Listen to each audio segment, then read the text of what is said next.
knew so much. So I actually started researching my own family. It became kind of fascinating and interesting to me to kind of retrace those steps and learn about things.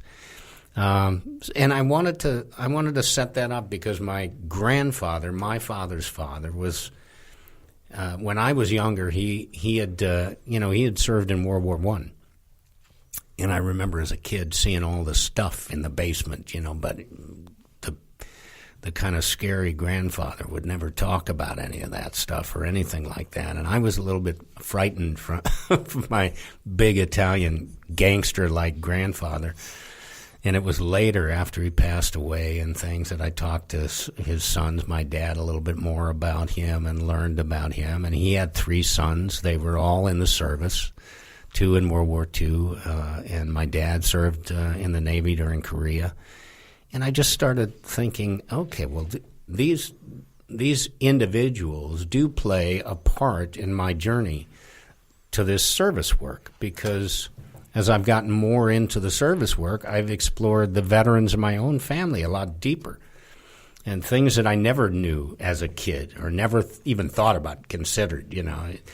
By the time I was old enough to kind of absorb anything that they had done during their service years, they were well beyond those years. My uncle was a banker, and my other uncle, World War II uncle, was a writer living in Texas, and my dad was a film editor, and none of them ever talked about anything in the service. So I started wanting to know a lot more. And when was that? When did you start? Was that when you started researching this book, or this is just in your No, it 20s or 30s or something like that? Well, it was actually probably when I really started to ramp up on supporting our veterans, and that I wanted to know more about the veterans in my own family, on both my side of the family and my wife's side of the family.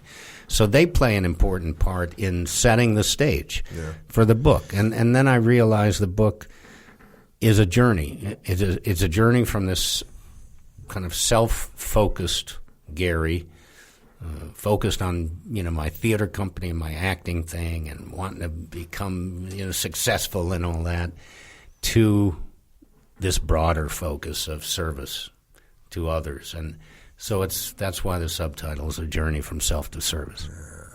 You're mentioning what your uncles did and your dad, but like during World War II, going back to the book, during World War II, Uncle Jack flew 30 missions as a navigator in a B-17 bomber over Europe, while Uncle Jerry, at just 18 years old, served on a U.S. Navy ship in the Pacific, arriving just after the battle for Okinawa ended in mid-June 1945.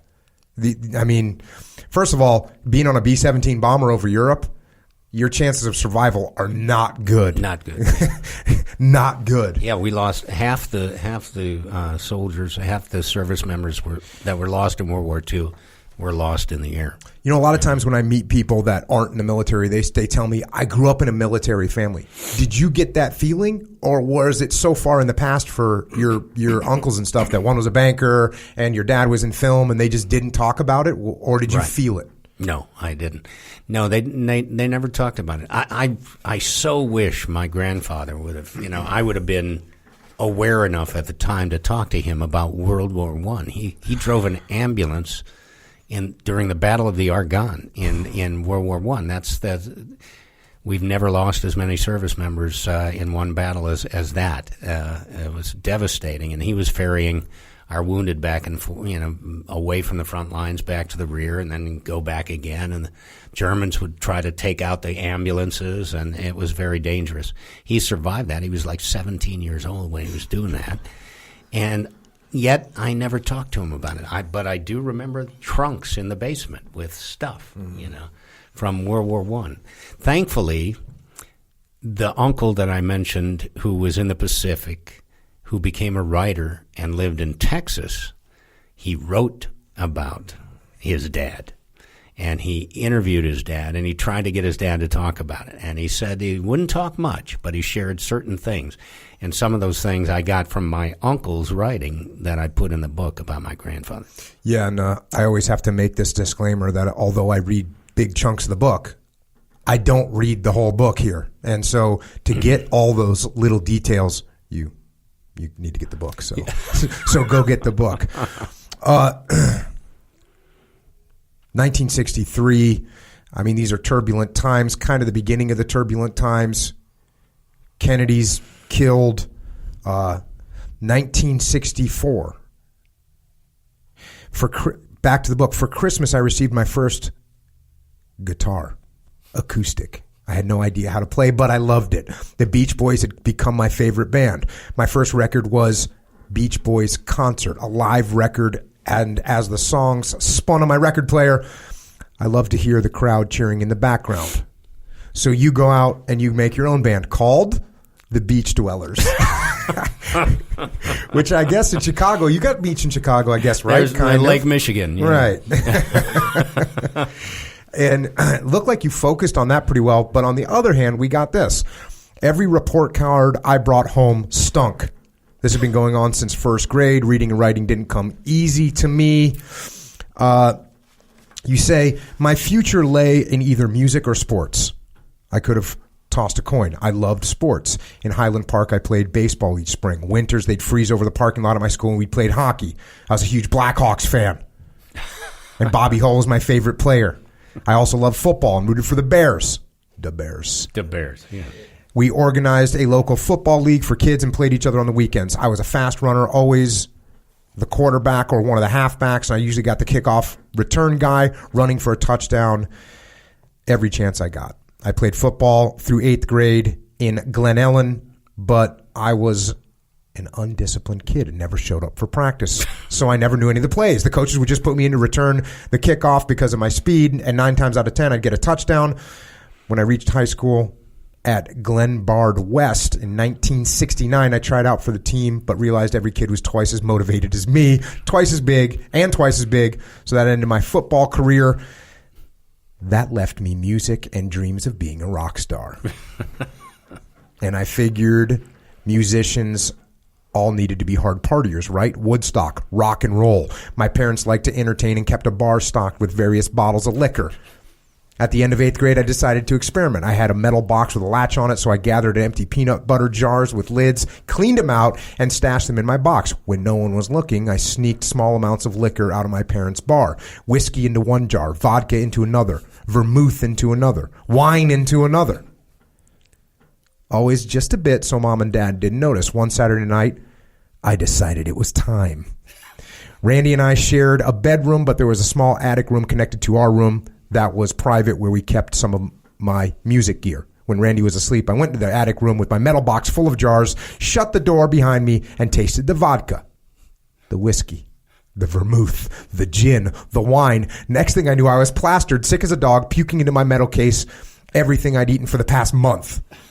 My head spun, and I wanted to lie down somewhere, but thought I'd be better to clean out the box so no one would find out what I'd been up to. I bobbed and weaved down the front stairs, heard the TV on the other room, figured the coast was clear, crept into the kitchen, started dumping the vomit into the kitchen sink. I was dizzy and nauseous, and as I looked up, suddenly my mother was standing next to me, her arms folded. She looked puzzled and concerned and angry at the same time. "Oh, hello, Mother," I said in my sugary voice. "I'm just cleaning out my box. It was a little messy. How are you this evening?" The room started to go dark, and I realized I was passing out. Next thing I knew, Mom and Dad were wiping off my mouth, putting me to bed. I was grounded for a week and no more box. You'd think I would have learned my lesson, but that was just the start for me. The times were changing, and the drug culture began to rise. America was exploding in a million different directions just as I entered my teen years, and it felt like the entire country couldn't contain itself. We were at the peak of the Vietnam War, and it was going badly. We found ourselves in the age of revolution. Everybody was anti-authority, anti-establishment. I heard about Woodstock, the sexual revolution. Pot was everywhere. And by the end of 8th grade, although I was still on the football team, I felt caught between the athletes and the pot smokers. For a couple of years, I went crazy. So there you go. Get some. Young Gary. Yeah. So 1969, you're in 8th grade?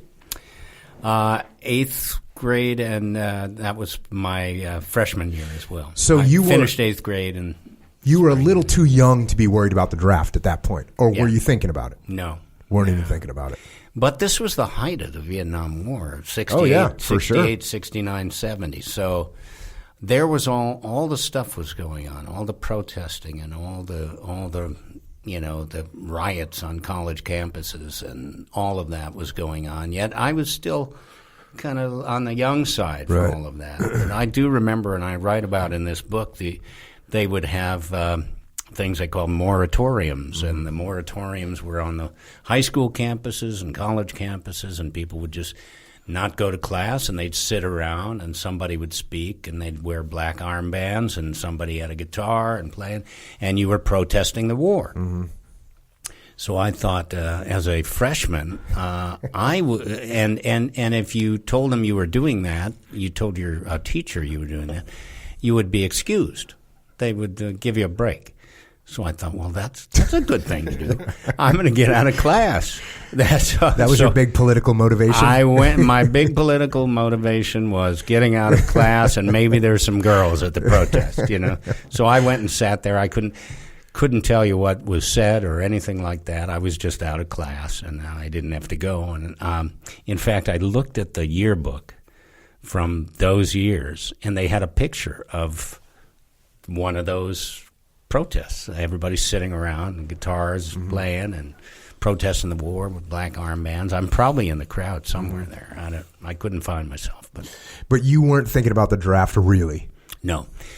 Yeah, and I mean, I imagine because your 8th grade is like 13, 14 years old, and 3 or 4 years away seems like it seems like an eternity. Like you're never going to get there. So why would I be worried about what's going to happen in 4 years? I wasn't, even the Vietnam War was on television all the time. It was on every night. The casualty reports were on all the time. What was happening? My parents were fearful that I was, going to get drafted because they were drafting everybody, and especially the kids who were failing in school. And that was me. Well, that was you. And I thought, my mom was terribly frightened that I would probably, get plucked out of school because I was so bad and have to go to war or something. Mm-hmm.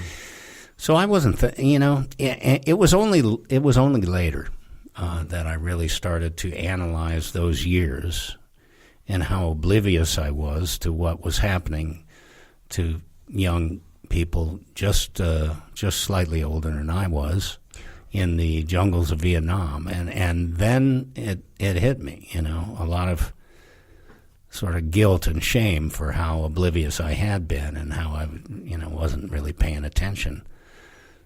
So that I think was galvanizing in some way in terms of taking action, taking on the charge to help our veterans. Mm-hmm. Because I go back to the Vietnam War days. I graduated in my class was 1973, and that was the end of the draft that year. So I remember having to register for selective service, but the draft was over. So my parents, breathed a sigh of relief that I wasn't going to get drafted. But it was only just a few years later that, after I met the woman who would become my wife, whose 2 brothers served in Vietnam, and her sister joined the Army, met a Vietnam veteran who served in the Army for 22 years. It was after I met them that things started to change for me. I started to really look back at those years and go, I should have been more paid attention more to what was going on in the country with our service members, but I was a kid. Yeah, it's interesting too that because even though you said you didn't feel like you were from a military family, even though you absolutely were from a military family, it's interesting that your parents,